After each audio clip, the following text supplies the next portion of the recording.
Hello everyone, welcome back to Introducing the Creative Industries. So this week it is the second part of our lectures on policy, and we will be focusing on telecommunications, broadcasting, and media.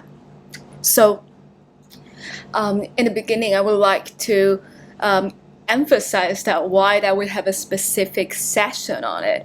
I think we could all kind of relate that how important the roles the media has been playing these days, even though they might be evolving very fast, such as back when we were little, maybe we were still, watching televised news as a main source of getting information.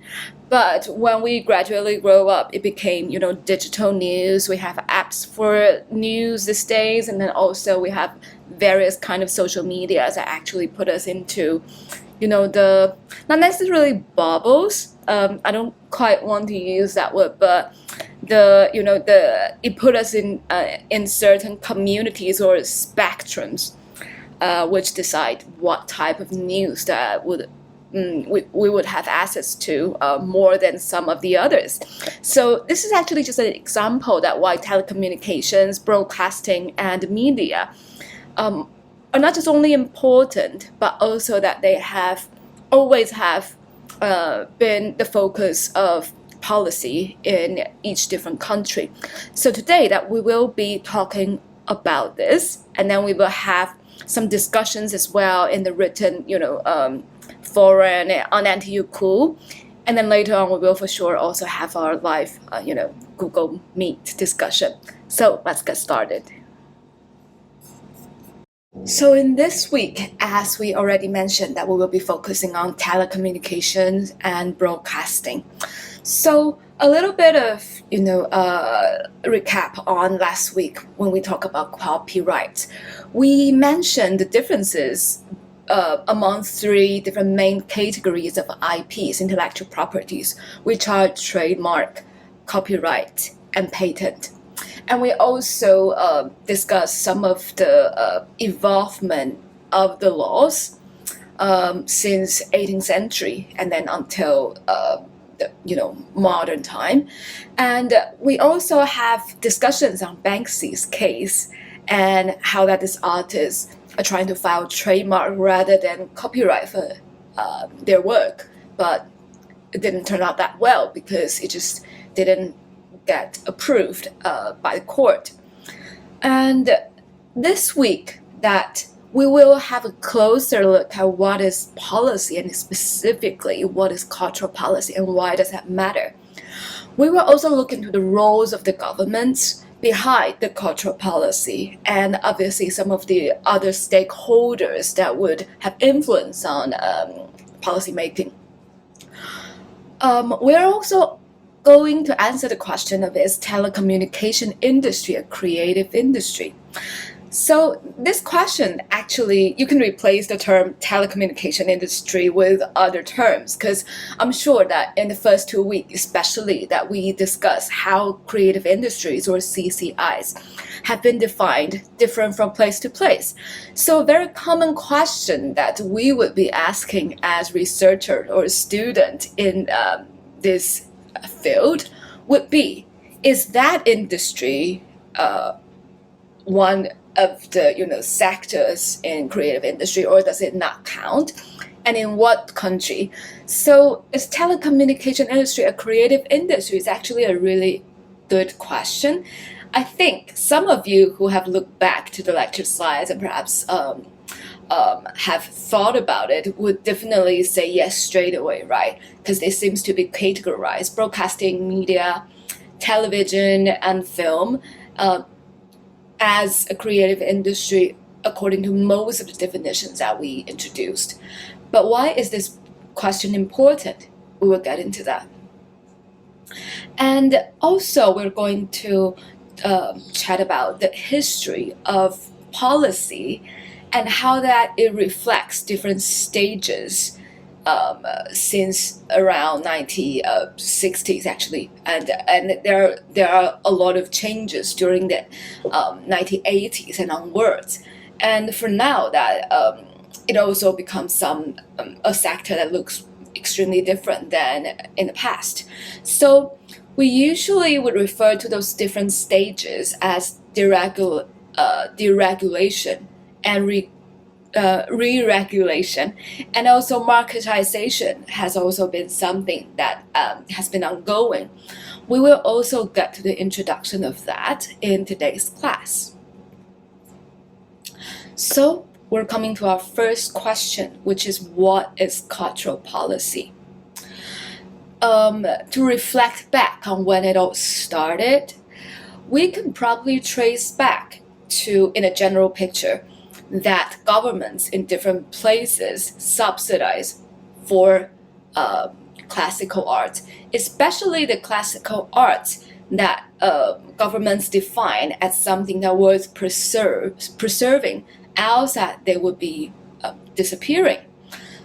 But after World War II, there was a trend of democratization of arts, meaning that arts should not be always categorized as classical and contemporary, or classical versus popular, or especially high arts versus low arts. So there's a trend and wave of thinking which pushes folk art to be included in the sectors that governments also take into consideration to subsidize. After the 1970s, community arts, which generally means that arts that were more grassroots, they were originated from different communities, were also included. And what we see in 1980s and 1990s, especially France, we will get into that a little bit later, but France is very interesting and special country, which is kind of piloting a type of model for cultural policy around the world. And so at the time, French Ministry of Culture also started to set the agenda to promote some specific form of expression and arts. They even include hip-hop or rap music. And what we see is after 1990s, this part I think we've pretty much covered in week 2 and week 1, when the creative economy started to be recognized, and then also creative industries have been analyzed more, hence been analyzed as booming sectors. There have been more and more subsidies into different sectors and different kinds of arts. And so on a general picture, it's not just about subsidies anymore. It is also about regulation and management of the arts. And so I was walking you through specifically cultural policy on arts and creative sectors and cultural products. But I think we can all relate that there are other layers and also dimensions of cultural policy as well, which is relevant to perhaps education, perhaps soft power, and so on and so forth. And so the next thing is that I want us to look into a more kind of like modern definition by scholar on cultural policy. He says that the modern state self-consciously uses language policy, formal education, collective rituals, and mass media to integrate citizens and ensure their loyalty. This is actually something interesting, isn't it? I think according to this definition, it doesn't just say that how the government do, cultural policy, and how do they make it, and what do they basically, strategize in terms of forming the cultural policy. But also it points out the function of it and also the purpose of it. So it actually has something to do with govern, and also it has something to do with forming a specific type of identity and loyalty among its people, among the citizens. So, and then also there are various forms, as we mentioned. It could be relevant to language, it could be relevant to formal education and rituals and mass media. So I think there has been, for those of you in the weekend just past, have been, maybe watching the televised speech of the president, and then also the fireworks ceremony that we saw in Kaohsiung. It could be quite, it was long, isn't it? And then also it was quite magnificent. And I think there's actually a lot that we can analyze about what it says about Taiwan's cultural policy right now. And yeah, I'm actually very much looking forward to knowing what you think. Maybe we can have a little bit of discussion of that later in the class. One important key thing that we have come to is that in all areas of commercial life, governments interfere. This might be contradictory to sometimes when the ways that we approach economies, including believing that the market is free and there is an invisible hand that has been, kind of regulating the governments on its own. But the fact is, especially when we look at the cultural sectors and the commercial life in relation to cultural life, governments interfere. And we're not only talking about the authoritarian states, which we will come to that. Actually, in the democratic societies and countries, governments also intervene in different ways. Now we know that in different nations that there are different kind of way of policy making around, cultural life. And now we're going to take a look at the different models of cultural policy by nation. So this is kind of like a way to categorize that how different nations, approach this differently. And we can identify the role of state cultural agencies as, according to this, like 4 different kind of models, and which are facilitator, patron, architect, and engineer. So, and also we can take a look at the model countries, what are they, and then also what are the principal funding mechanisms, what are the dominant strategies, and also what kind of modes of evaluation that they have to reflect on if the cultural policy is successful or not, and in what way that they have to change it. So the modes of evaluation actually really do matter, because sometimes after evaluation that some things about strategies or even the model could be amended or changed. So one of the good example about facilitator, the role would be United States of America. So how does the country fund cultural, product or production or arts? The key funding mechanism is actually tax concessions.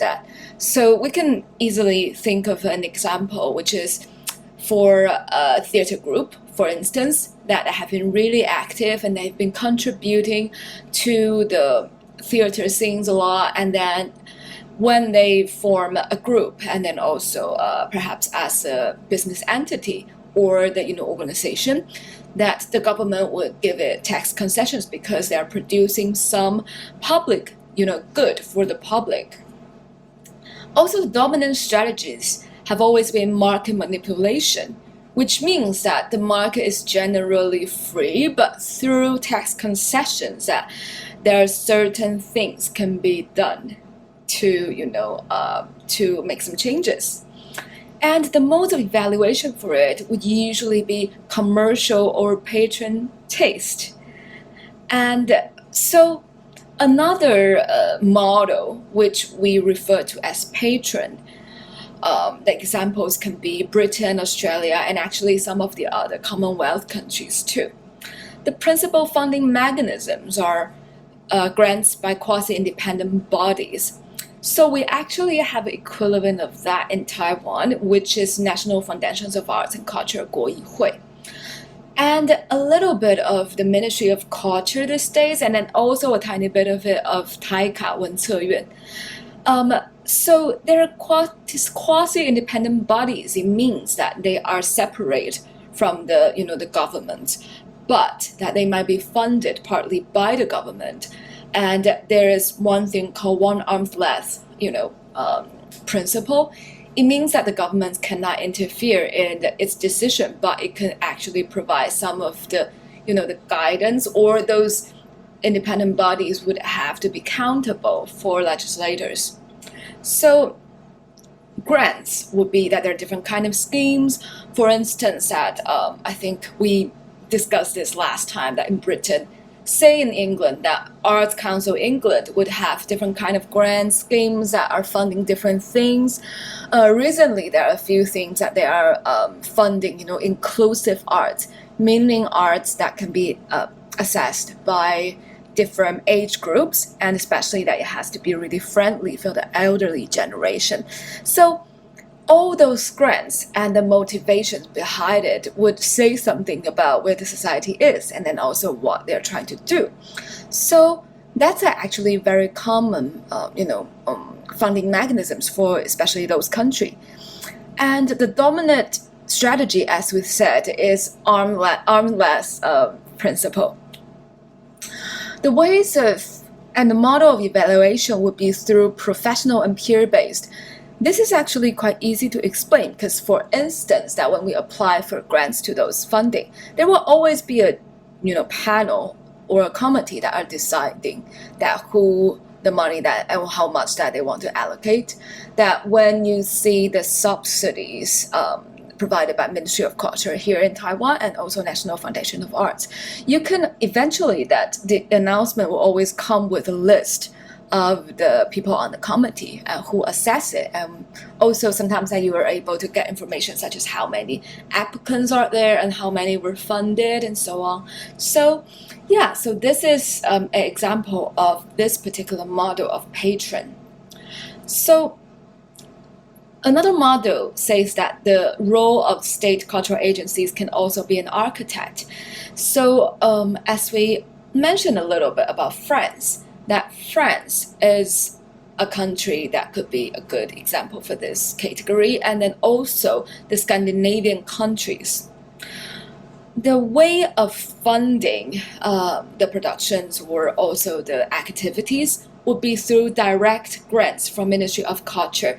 So in this, that the Ministry of Culture have a lot more power to decide that which route that they are taking for cultural policy making, and then also what kind of initiatives that they're taking. So they have more power, is more direct, and the dominant strategies of it would be national and community cultural development. So we can see that for this, that on the national level, maybe regional level, and community level, that there will be some strategies and policy be leading the whole scheme already. So the modes of evaluation also depends on kind of like the level of governments and also agency that are leading the architecture of their cultural policy. Last but not least, another model of cultural policy would say that the role of state cultural agency is mainly engineer. So the countries that we could think of that exemplify this model would be former USSR and Mao era China and Cuba even till today. So in this type of model, the principle of funding mechanism would be governmental ownership of cultural organizations. So this is even more, it's not just direct anymore. It is that the countries, the governments are actually running those organizations that have financial power over those organizations. So through them, that the government actually can practice its will when we think about it quite directly and quite thoroughly. So what we would probably think of a lot about a government as the engineer of culture, as potentially authoritarian states, or potentially that communist states, that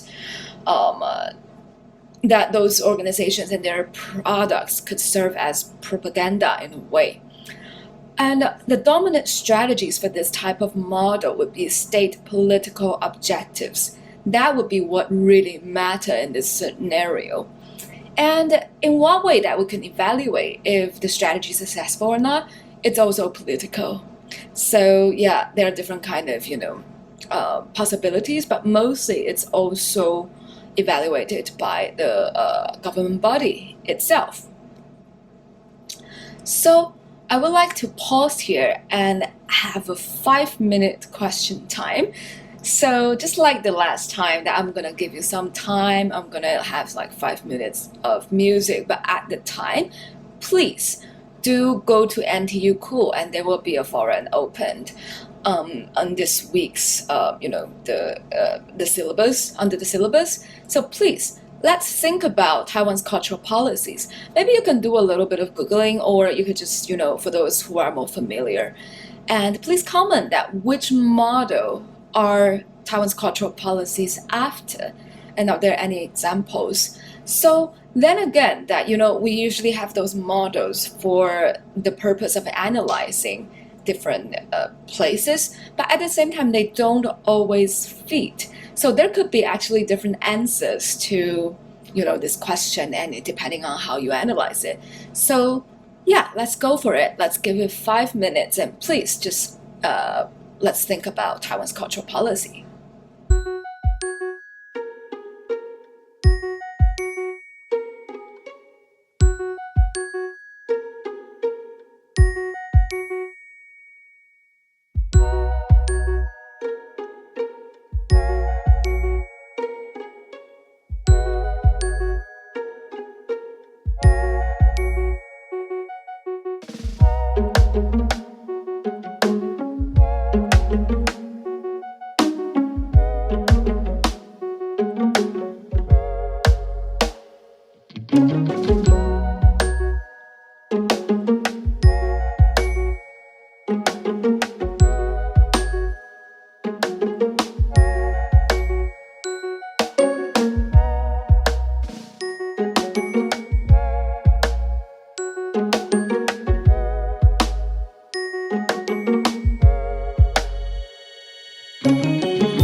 So the next parts that we're going to take a look at in what ways governments intervene in the communication, media, and cultural markets.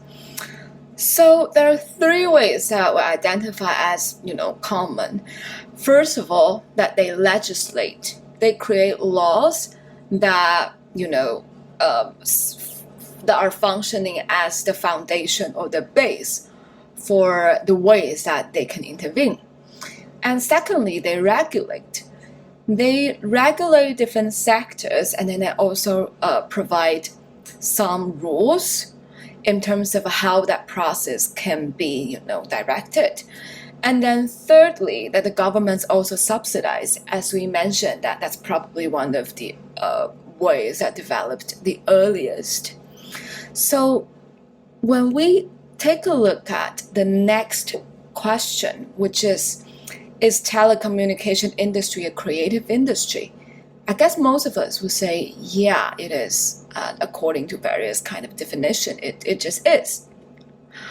But the question is actually a trick question a little bit, because then when we think about telecommunication, what is different from, say, recording music industry would be that telecommunication actually serve as a major economic infrastructures.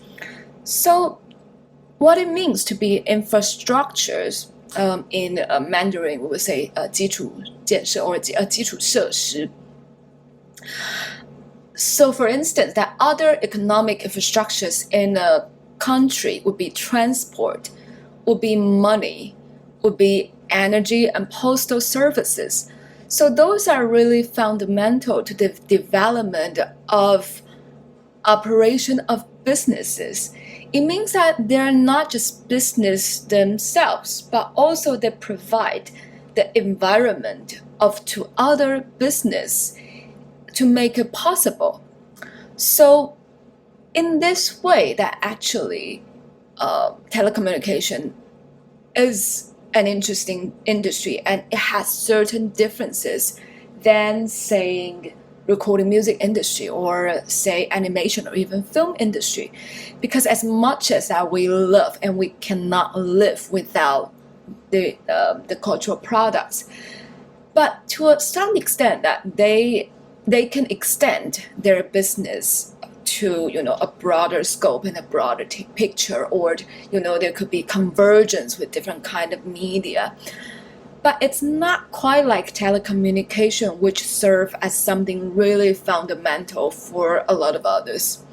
So the developments in the telecommunication policies have had a profound impact on the cultural production on a very wide level. And we can actually see this being exemplified by the above mentioned industry, whether it's film and animation or recorded music, and then also advertising, that they are all receiving this kind of impact from telecommunication policy. So when we think about telecommunications and broadcasting, and why was the state so involved? To answer that question, first of all, that telecommunications and broadcasting, to some extent, back in the days, even in a democratic country back then, it is still seen as a public utility.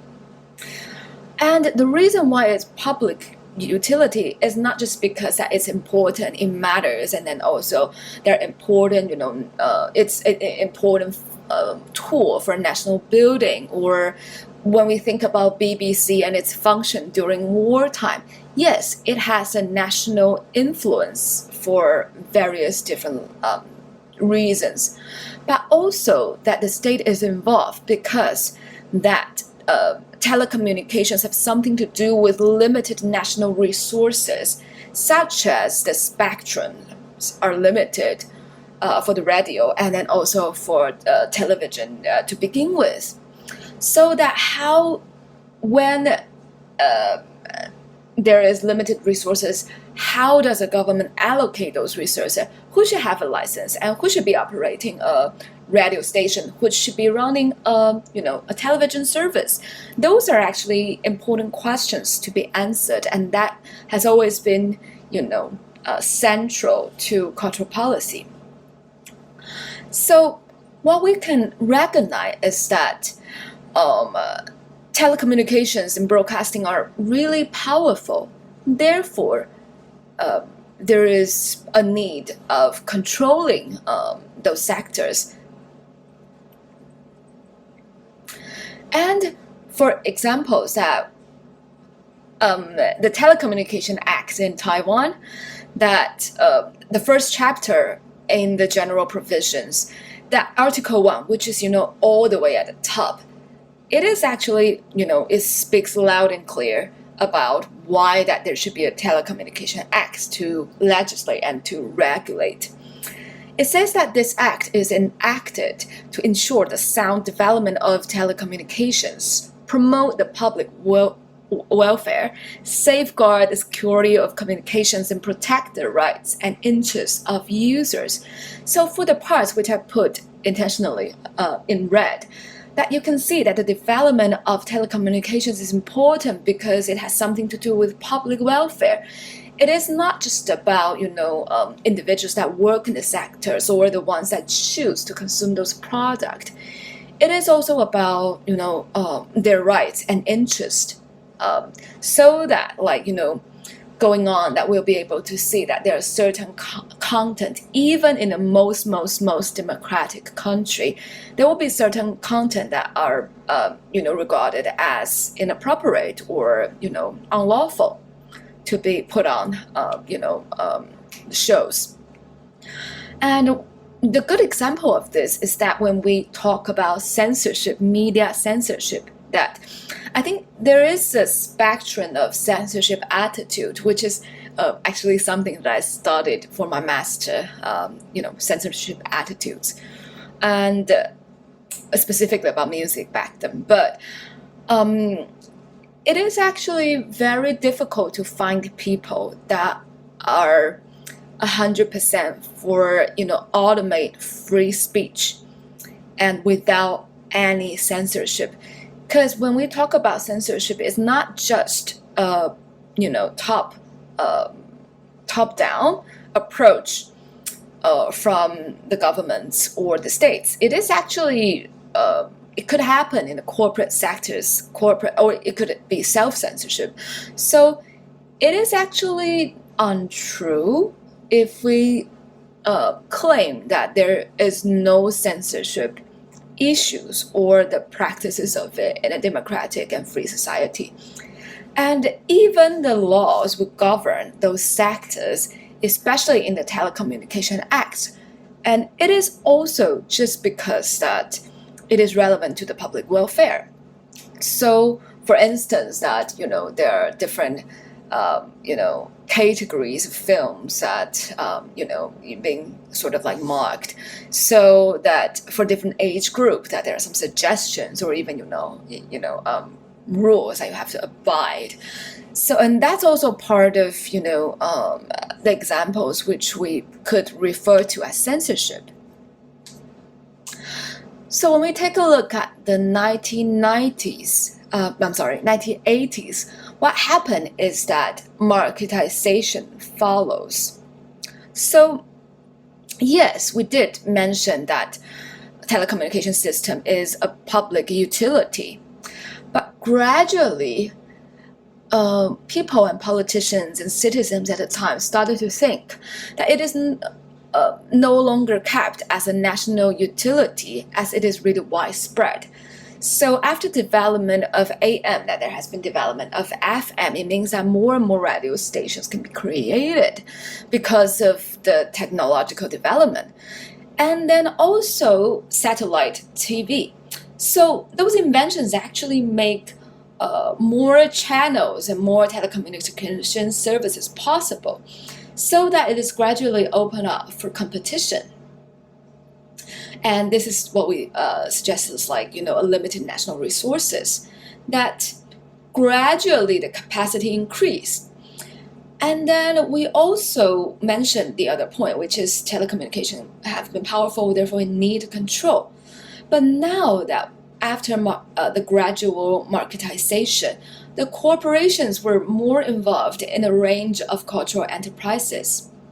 And the questions to be asked in the field of policy making is that, do we need to exclude a particular type of media or channel, such as the television, or perhaps we don't have to?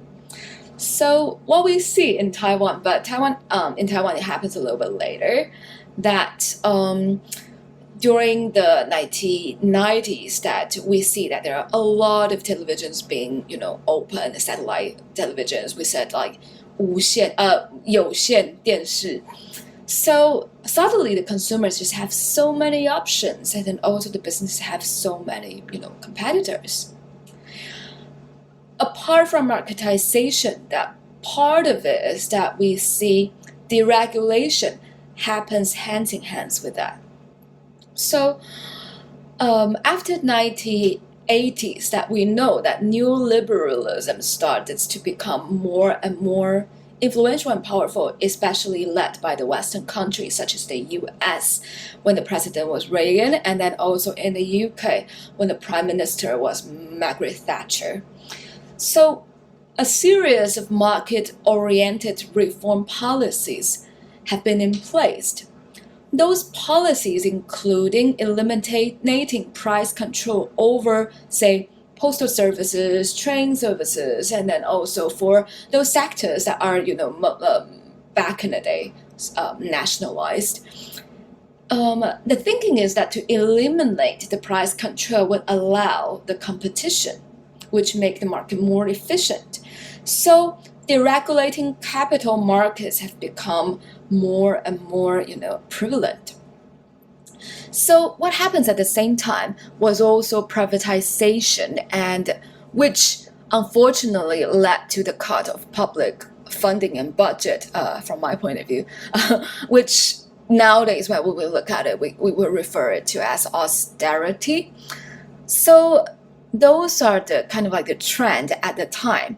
So privatization of, say, postal service, privatization of electricity, privatization of transportation, and there are definitely like a lot of good things about it, which is true that some of the sectors become more efficient, but also that to make that possible, some of the sectors actually becoming, more the price actually increase.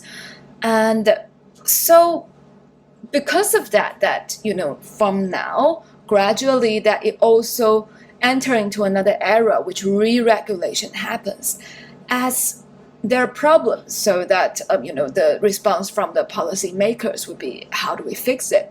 So deregulation and re-regulation have been an on and off process, but also that, as we can see, that the neoliberal policy have really tremendous impact on cultural policy, not just in the US and the UK, but also in the rest of the world. So we talked about the trend of a marketization.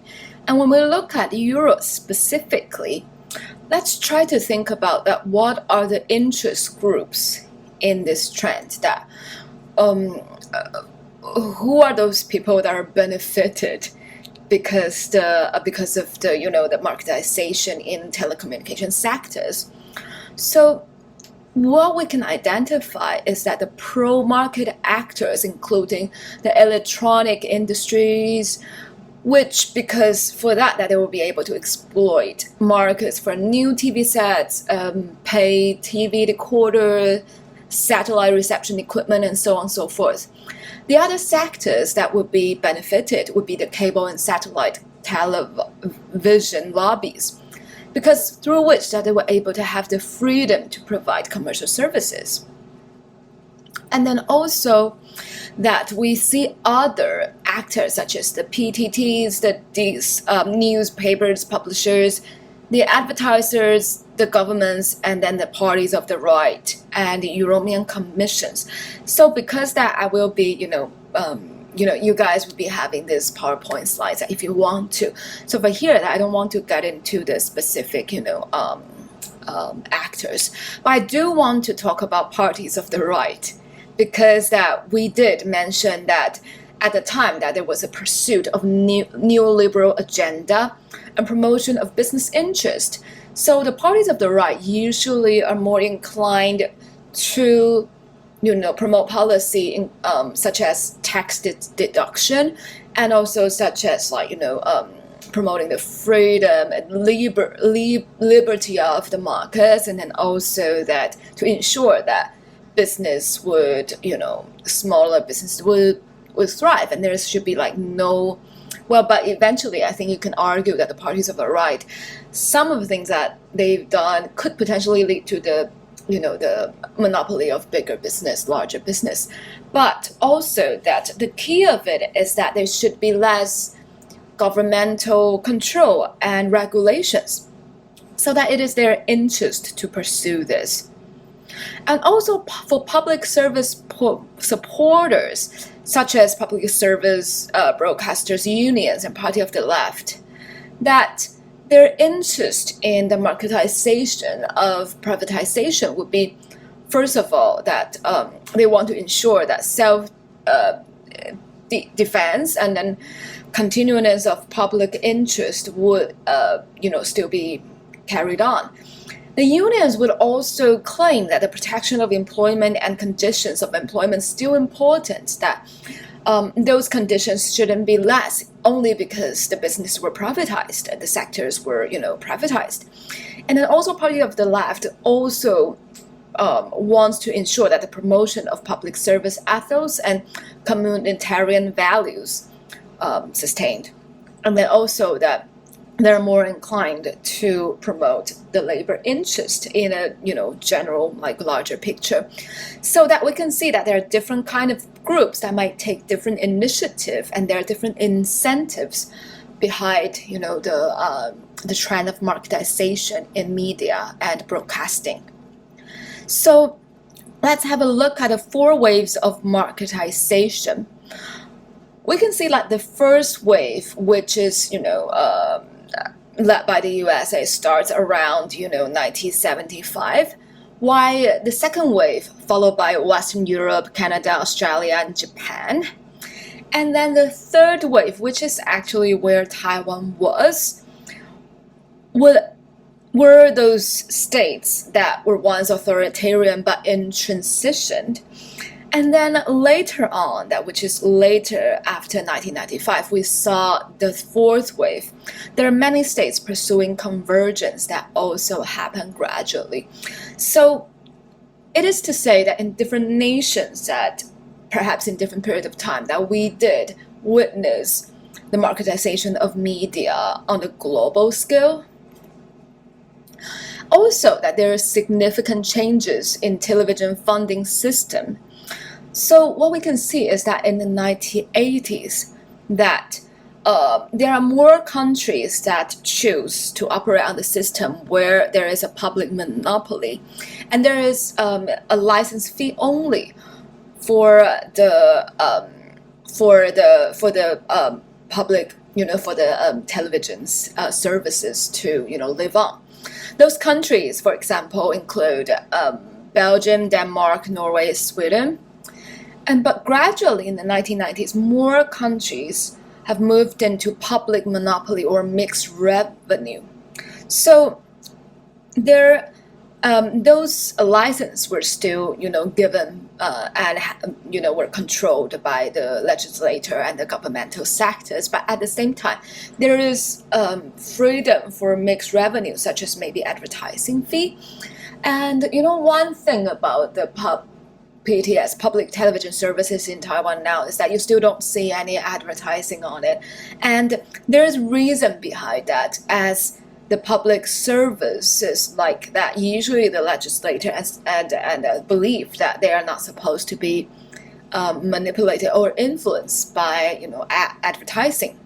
So, but also that there could be some of the other revenue that come from it, including donation or collaborations or so on and so forth. So we can see that back in 1980s, there are countries operating in this type of system already, but it's just to 1990s that more and more moved into that system.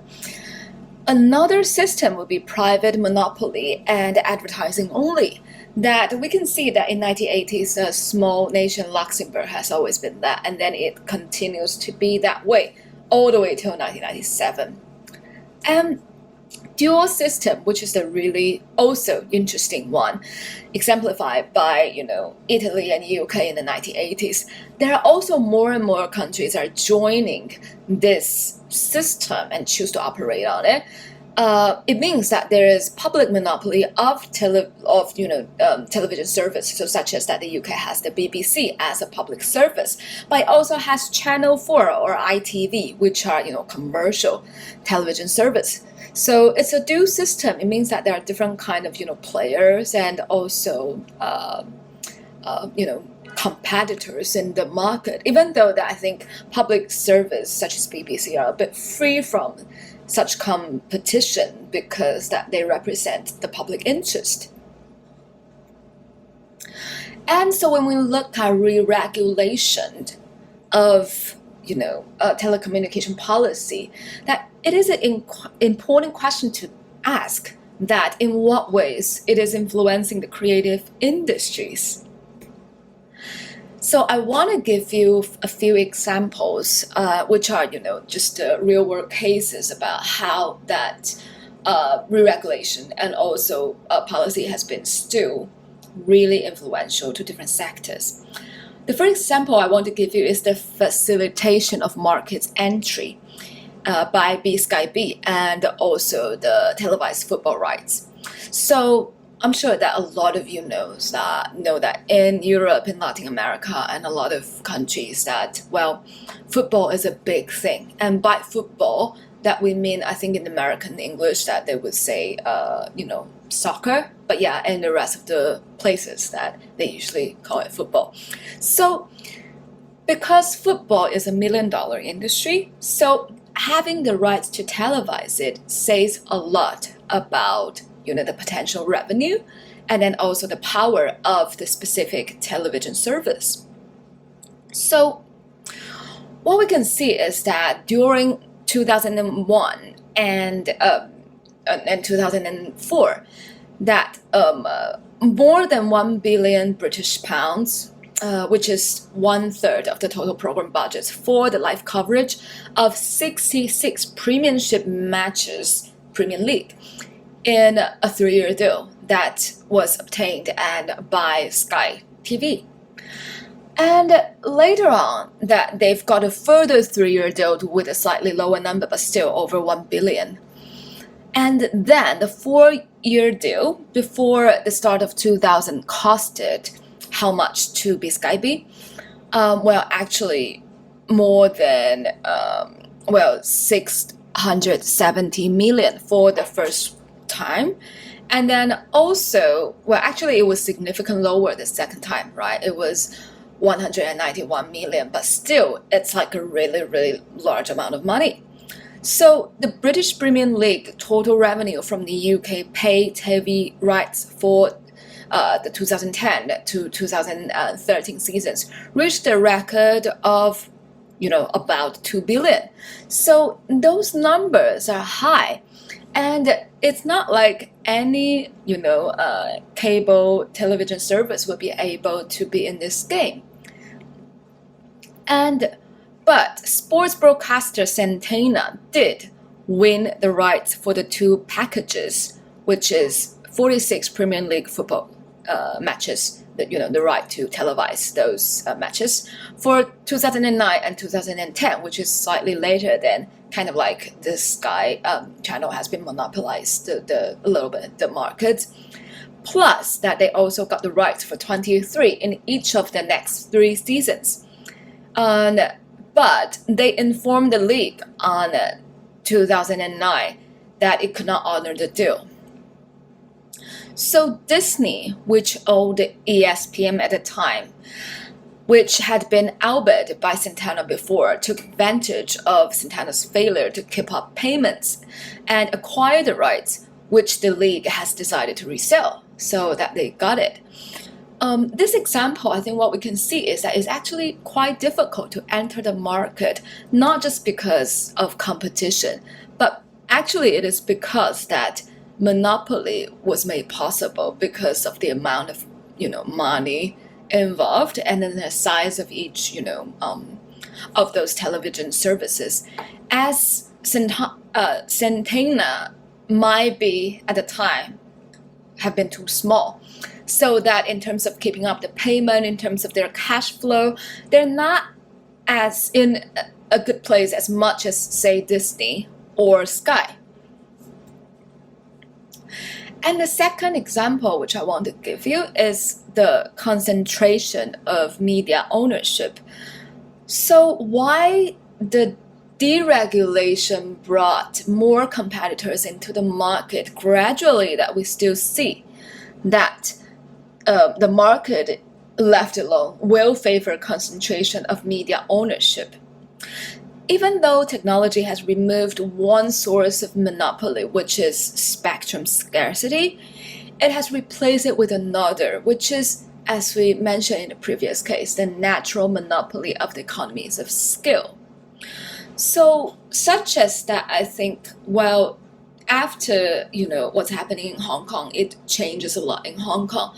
But we can still think about, that was actually maybe before you were born, around that era, that when Apple Daily decided to open, up in Taiwan, at the time that the newspapers at the time, including Liberty Times and China Times, and also UDN, that they were actually really cautious and then also guarded, because there is a strong competitor with, experience and histories in Hong Kong, and then also quite a lot of capital.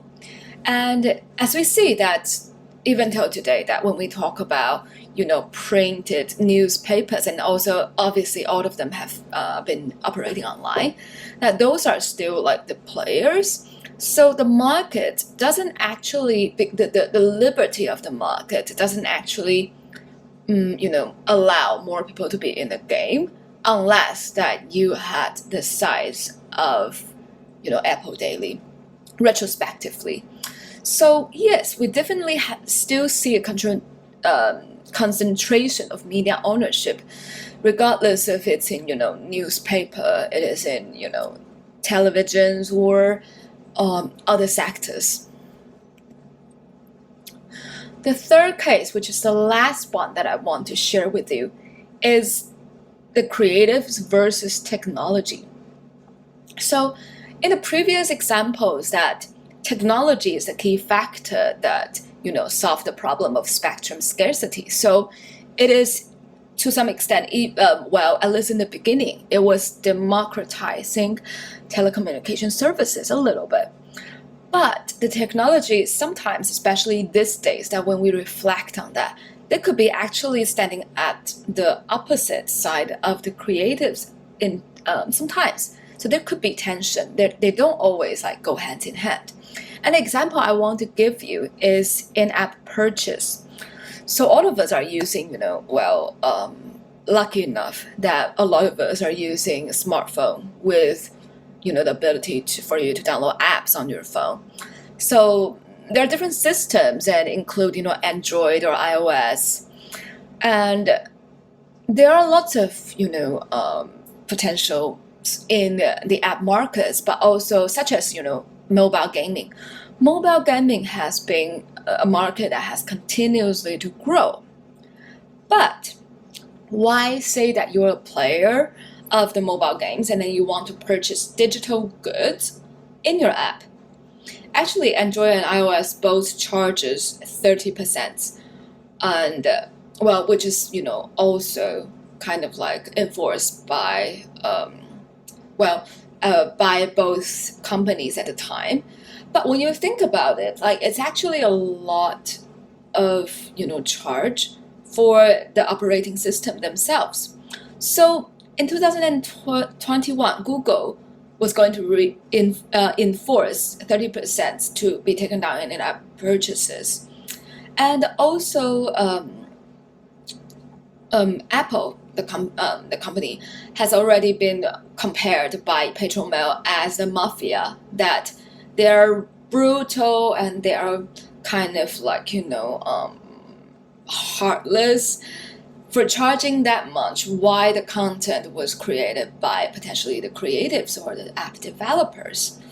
And so the other example was that during the process of developing Gas House, which is the product of my company, we did have a really, really big issue with the in-app purchase, because we wanted to make it possible for the for the audience to donate directly to the artist. Because think about early 2020, it was a tough time. It was a tough time for a lot of artists because they don't have the revenue from live performance for a very long time. So we want that to happen. But iOS and Android would only make exception for the 30% charges for two reasons. One is that the users are purchasing a physical good, such as you're buying a piece of T-shirt, which will be shipped from a factory or from the supplier itself. As long as it's digital transaction and it's digital product defined by them, that the 30% are unwaivable. Also, donation, because it's digital, so it would be like 30% charged. But you can see that why that there are ethical issues in it, because when the consumers are trying to donate for a specific purpose, that why are they obliged to pay 30% for the to Apple or to Android? So that's why that I think the analogy of mafia works specifically, because they're basically like charging protection fee. But there are a lot of recent developments about that this year, including on September 10, 2021, that a judge in the US has ruled that Apple must allow developers to include their own in-app purchase option instead of following theirs. So I think the wider perception in the industry would be that the 30% will be lifted soon. And that will actually change the game again in terms of how apps are being designed. And I want to give you an example of how that this matter. I know a lot of you might be using Spotify, right? And you might be noticing that when you subscribe the app, you can only do it on its web version, not the app version. If you're trying to do it on the app version, it would direct you to the web option.